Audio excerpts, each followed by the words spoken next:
네, 이슈 분석 시간입니다. 오늘은 첫 번째 이슈로 테더 신뢰성 무너지나라는 제목으로 좀 잡아봤습니다. 엊그저께 제가 이슈 분석 시간에 그 테더하고 비트파이넥스하고 뉴욕 검찰하고 강력하게 현재 그 공방이 벌어지고 있다라고 이슈를 분석해 드렸는데요.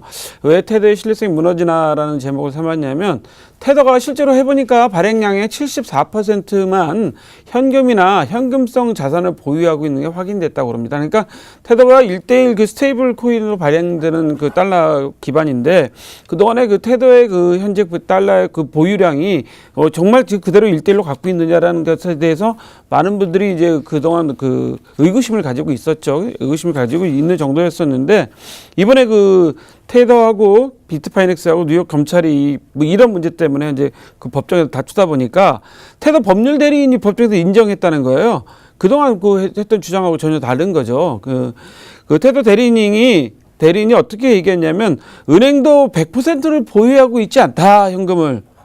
그렇죠. 무슨 얘기냐면 우리 예금자들이 예금하는 돈을 100이면 100 그대로 다 갖고 있지 않다. 근데 뭐 테더가 갖고 있지 않는 것도 뭐 비슷한 거 아니냐, 뭐 이렇게 이야기를 했다고 합니다. 이게 좀 안타까운 얘기이긴 한데 현재 그 현금 한 21억 달러 수준을 보유하고 있다고 하는데요.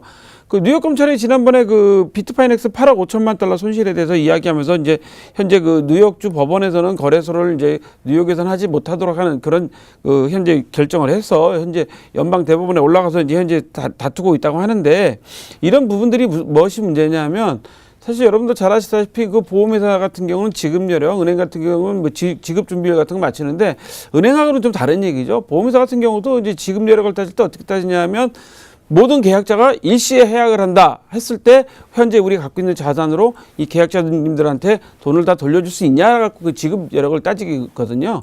근데 이 테더 같은 경우는 발행량이 74%면 무려 25%니까 한 4분의 1 정도가 지금 현재 없는 상태예요. 근데 만약에 이 테더를 가지신 분들이 일시에 현금으로 달라고 했을 경우는 어떻게 할 건지 이런 문제에 대해서 상당히 심각한 생각을 가져야 되는데 결국 우리도 은행처럼 다 갖고 있지 않아도 된다. 뭐 일시에 그럴 일은 없다라는 이런 생각이기 때문에 여러분들도 좀 신중하게 보셔야 될 것 같아서 좀 첫 번째 이슈를 삼았는데요. 테더의 주장이 그동안 주장했던 것과 사실과 좀 다르기 때문에 이 여파는 앞으로 클 것 같습니다. 그래서 첫 번째 이슈로 삼아봤습니다. 자, 두 번째 이슈는요. 해외 환전할 때 위조지폐 주의보라는 내용으로 좀 삼아봤습니다. 해외 환전하는데 우리 암호화폐나 블록체인하고 무슨 관련이 있어라고 말씀하시겠지만 이 실제로 우리나라 한국분이 겪은 사건이기 때문에 경찰에 신고를 했답니다. 그런 사건이기 때문에 이슈로 좀 삼아봤는데요.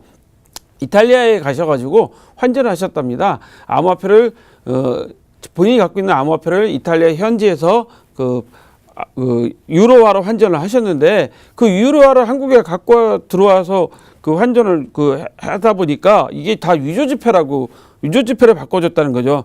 그러니까 이탈리아에 있는 암호화폐 거래소에서 현금을 찾아온 유로화가 2억 원 정도, 약 15만 5천 유로라고 합니다. 하나로 한 2억 정도 된다는데 이게 전부 다 위조지폐라는 거죠. 그래서 이게 이제 문제가 뭐냐면 암호화폐를 우리나라 거래소나 글로벌 거래소도 안전한 데서 바꾸셔서 현금으로 바꾸셨어야 되는데 이분은 법 테두리를 벗어나서 어떻게 보면 이탈리아가 약간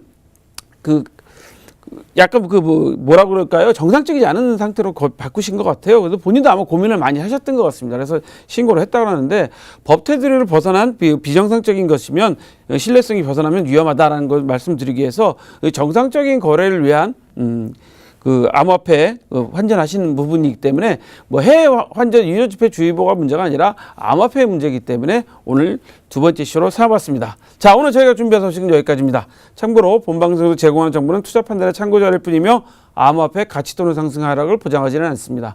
똑똑한 365 시청해주신 여러분 고맙습니다.